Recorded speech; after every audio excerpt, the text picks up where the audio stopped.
Hello friends, welcome to more creative. दोस्तों, आज 7 अप्रैल दिन मंगलवार है, वह हिंदी महीना बैसाख और कृष्ण पक्ष की पंचमी है।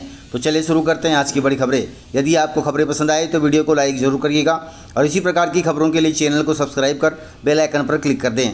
दोस्तों, आप हमें प्रदेश के किस जिले से देख रहे हैं कमेंट बॉक्स में जरूर बताइएगा। गाइस, एमपी पुलिस आरक्षक भर्ती परीक्षा की तिथि में हुआ है बदलाव। पूर्व निर्धारित कैलेंडर के अनुसार यह परीक्षा अक्टूबर 2026 में आयोजित होनी थी, लेकिन अब बदले शेड्यूल के अनुसार पुलिस आरक्षक भर्ती परीक्षा दिसंबर 2026 में आयोजित की जाएगी। उम्मीदवारों को तैयारी के लिए अब 2 महीने का अतिरिक्त समय मिल जाएगा, जो कि बहुत अच्छी बात है।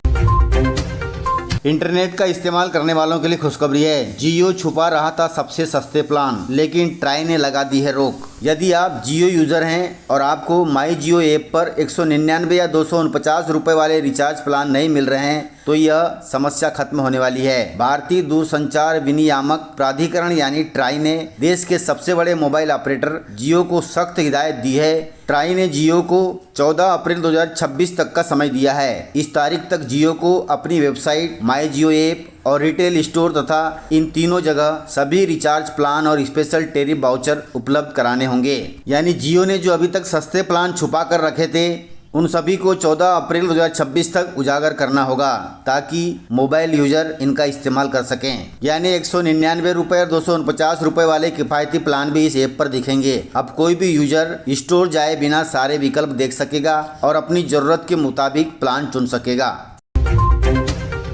गाइस, मध्य प्रदेश में पैनिक बटन काम न करने पर रद्द होगा बसों का फिटनेस परमिट। मध्य प्रदेश में यात्री बसों का सफर अब और सुरक्षित बनाया जा रहा है। परिवहन विभाग ने साफ कह दिया है कि बसों में पैनिक बटन और VLDT डिवाइस लगाना अब सिर्फ मैटर ऑफ सप्लाई नहीं होगी, यह अनिवार्य होगा। दोनों डिवाइस का सही तरीके से काम करना जरूरी है। अगर इन डिवाइस की डेटा लाइन टूटी हुई मिली तो इसे गंभीर तकनीकी खामी माना जाएगा। ऐसे में बस का फिटनेस सर्टिफिकेट और परमिट दोनों रद्द कर दिए जाएंगे। इसलिए बस वाले भाई ध्यान रखें। परिवहन विभाग ने RTO अधिकारियों तथा RTI स्टाफ को निर्देश दिया है कि वे हफ्ते में कम से कम 2-3 दिन अपनी सीमाओं में बसों का खुद निरीक्षण करें।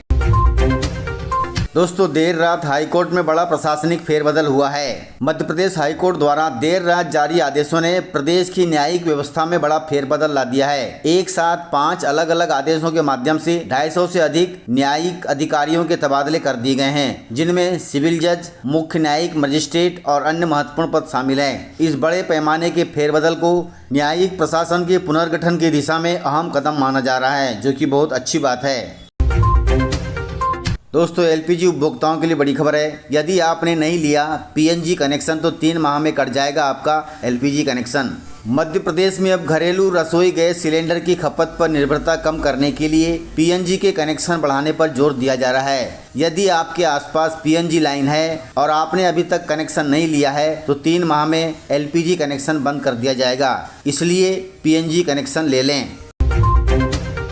दोस्तों, मौसम को लेकर बड़ा अपडेट आया है। मध्य प्रदेश में 9 अप्रैल तक आंधी बारिश का दौर चलेगा और एक सिस्टम हो रहा है एक्टिव। दोस्तों, आमतौर पर गर्मी के दिनों से पहचाने जाने वाले अप्रैल महीने की शुरुआत इस साल मध्य प्रदेश में बारिश के दौर के साथ हुई है। तेज गर्मी के बजाय प्रदेश में आंधी, बारिश और गरज चमक के साथ ओले गिर रहे हैं। वहीं मौसम विभाग के ताज़ा अपडेट के मुताबिक आगामी 4 दिन अर्थात 9 अप्रैल तक प्रदेश के अधिकांश क्षेत्रों में आंधी, बारिश और गरज चमक का दौर बना रहेगा। वहीं मौसम विभाग के मुताबिक मौजूदा सिस्टम के साथ साथ 7 अप्रैल से एक नया वेस्टर्न डिस्टर्बेंस एक्टिव हो रहा है, जिसका असर प्रदेश के अधिकांश जिलों पर पड़ने वाला है।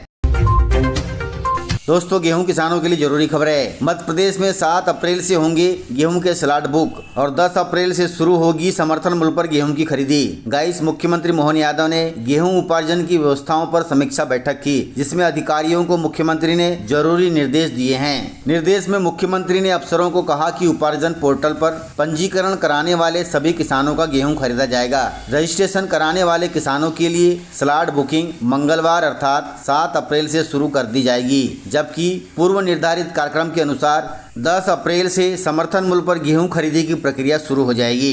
किसान भाई इन तारीखों का ध्यान रखें। दोस्तों, मुख्यमंत्री मोहन यादव ने ऐलान किया है कि मध्य प्रदेश में गेहूं में हुए नुकसान की भरपाई करेगी सरकार। मध्य प्रदेश में किसानों के लिए मुख्यमंत्री मोहन यादव ने बड़ा ऐलान किया है। उन्होंने कहा कि गेहूं में हुए नुकसान की भरपाई राज्य सरकार करेगी।